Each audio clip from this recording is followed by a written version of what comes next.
Okay, ladies and gentlemen, thank you for attending tonight's event and tonight's post-fight press conference. On stage we have Ben Shallow, Liam Smith, Joe McNally, and we'll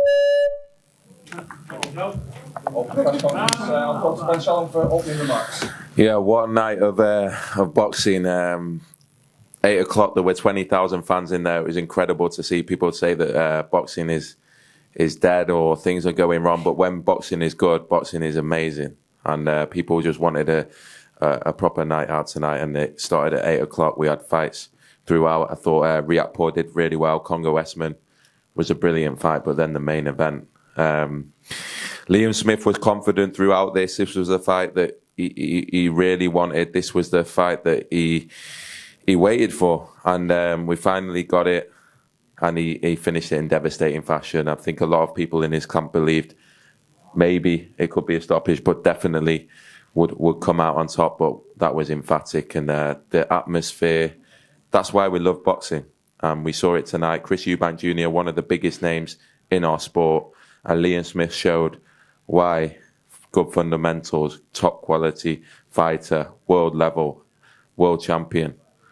Done everything, and he knew exactly what to expect, and obviously very proud of him given the week and the build-up. There was a lot of attention, a lot of pressure, and he came in and he enjoyed it, and he was extremely confident. And in the end, it was a formality. Thank you, all the media and the press. This event just got bigger and bigger and bigger over the 8 to 10 weeks, and we had a treat tonight, and it was a unbelievable victory for Liam Smith, for Liverpool. And delighted to be here now with the winner. Liam, obviously it was something that you predicted. It was something that you were very confident about. But how do you feel after that? I feel obviously great the way I should feel after a win like that. But I was confident I could beat Chris Eubank 10 weeks ago, 2 weeks ago, yesterday and today. Obviously, it was in great fashion. I've just beat him in, but it was just a prime case of what got said all week. You know, Chris's chin's great. It was like Chris could never be hit. So it baffled me a few times, and I just said all along, I don't think because Chris has got a great chin, he cannot be hit. And that was the best way to answer it. You get it with little gloves on the right spot, you're going, no matter how good your chin is. There's been boxers past, present, who've got as good a chins, if not better chins, than Chris Eubank Jr. And obviously that showed exactly that. Joe, I was calling you in the week saying, make sure Liam stays on it. You were like, you have nothing to worry about. And you filled me with confidence for 8 to 10 weeks. And I think you believed in your fighter more than anyone. I think we were all confident, but you knew what Liam was. And we saw it tonight.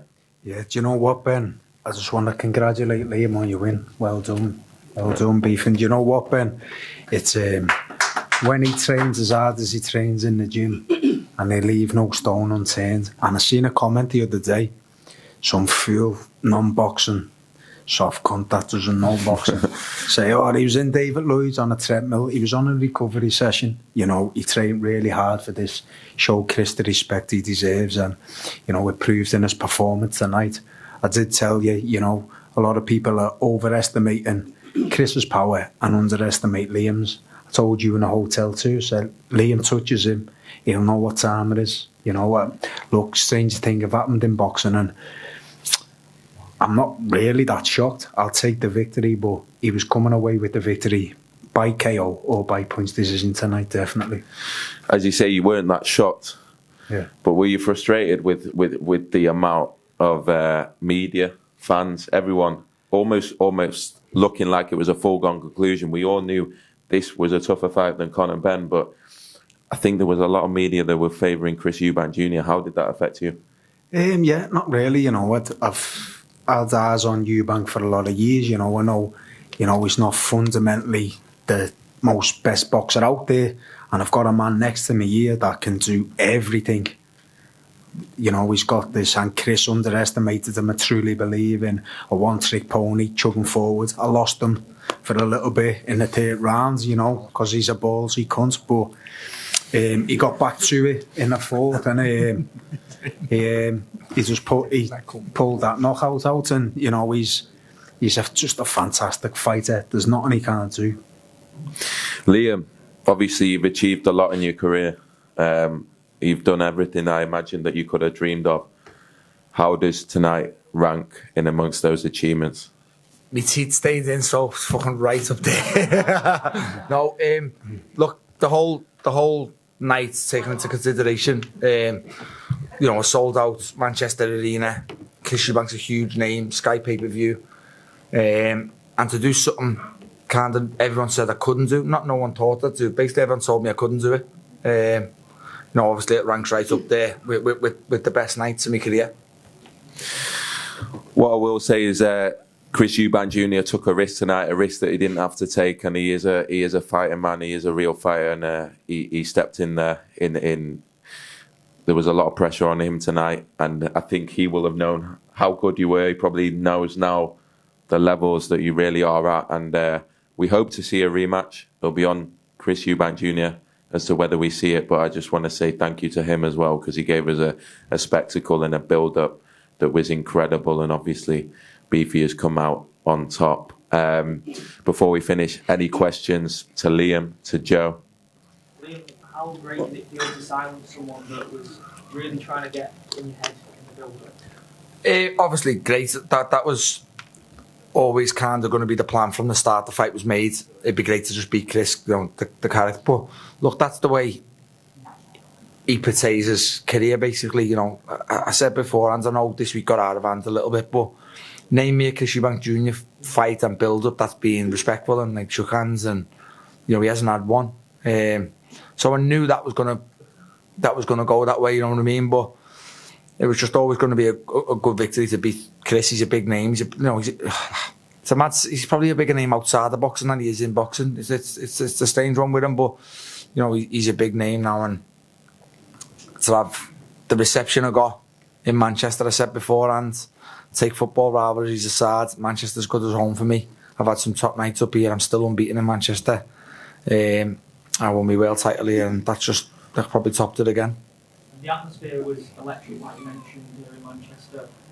I'm guessing that you're thinking about the idea of it back in Liverpool rematch if Eubank takes it. You think he takes the rematch and it being in Liverpool as well? Yeah, you know, he has to sit with his own team, his own family, and see if he wants this rematch. But you know, I'm open to any, and I always have been.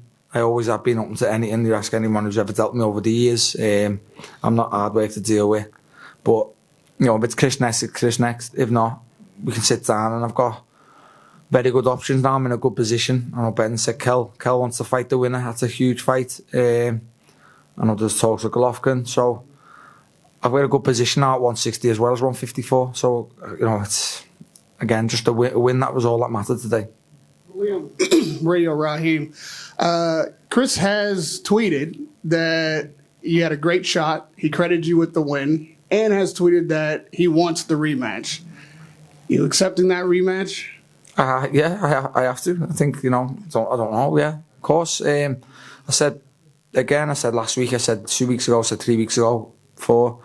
I beat him once, I'll beat him twice. So it's not a problem, but this has to be right for me now and on my terms. You know, it's not really bothered about the Smith Eubank sign, but the other things has got to be on my terms. What makes it right on your terms? Just obviously everything, you know, like I said, Liverpool. Obviously the money side to it now. Might drag him down to 157. A lot of people thought you were past your prime before this fight. Is this maybe the best Liam Smith we've seen? I had this conversation for the past 2 or 3 years. I've got grey hair and I'm 34, but I'm training as good as ever. I'm training as good as ever. I feel as good as ever, and I'm still getting the results I should be getting. So, like I said, I've got a good enough family to tell me once that day is done. I've got a good enough team around me now to tell me to have a think about it. But again, while I'm producing nights like this and results like this, I'm far from the end.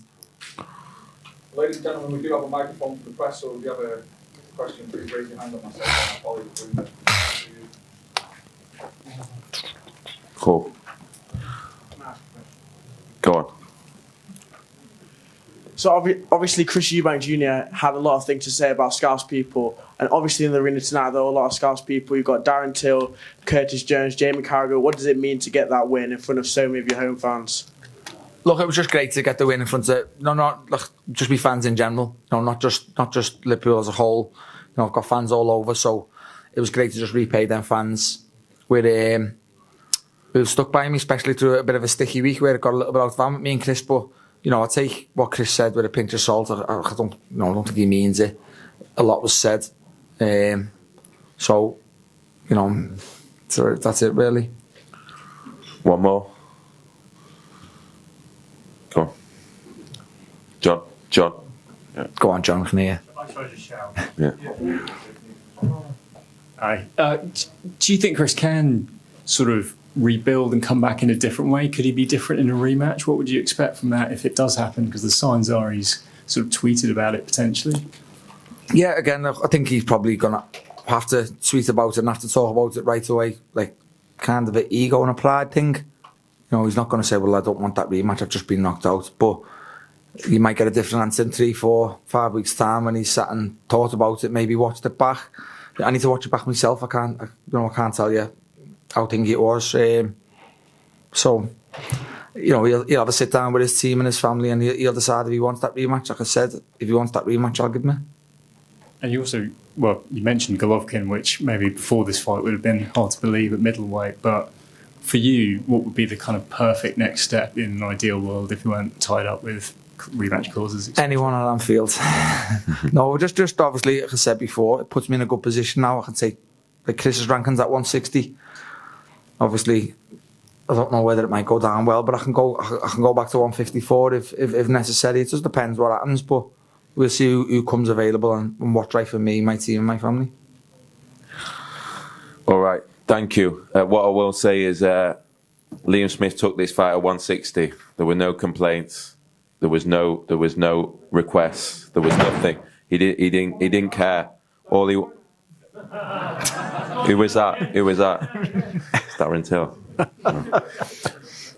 He just wanted the fight. He didn't care when, how, if, when. That was it. And fair play to him and his team, because it was a masterclass and they were so confident, and his proper boxing people is why we love the sport. And he had the pressure of the nation on him tonight, and he had to put up with a lot this week, as I said, and he didn't even flinch, and he's gone in there and put on unbelievable performance. And I think round of applause for Liam and his team. Thank you. Well done, Liam. Thank you.